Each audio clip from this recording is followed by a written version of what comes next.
যে পর্যন্ত হলো তাপমাত্রা না কমে এ পর্যন্ত আমরা করে যাওয়ার ইচ্ছা আছে আমাদের সংগঠনের পক্ষ থেকে।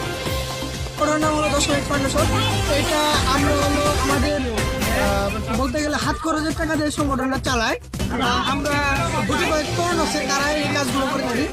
আর মূলত এই উদ্যোগটা শরবত খাওয়ানোর উদ্যোগটা নেওয়ার উদ্দেশ্য হলো যে পরিমাণ গরম পড়েছে আজকে এখন পর্যন্ত 42 ডিগ্রি, এই 42 ডিগ্রির মধ্যে মানুষের যে অবস্থা, আমরা এই পরিস্থিতি থেকে আমাদের নিজেদের যে হাত খরচের টাকা আছে এর কিছু টাকাতে আমরা এই শরবতগুলো এই অসহায় এবং কি যারা হলো রাস্তায় কাজ করছে এবং রাস্তায় বের হয়েছে পানি শুনে না ভোগে, এই জন্য আমরা এই ব্যবস্থাটা করেছি আমাদের গ্রুপের পক্ষ থেকে। ইনশাল্লাহ আমরা আমাদের সংগঠনের পক্ষ থেকে আমরা প্রতিনিয়ত কাজ করে যাচ্ছি। শুধু এই কাজ না, বিভিন্ন ধরনের কাজ করে যায়। ইনশাল্লাহ সামনে আরো ইচ্ছা আছে এই প্রোগ্রামটা আরো করবো যে পর্যন্ত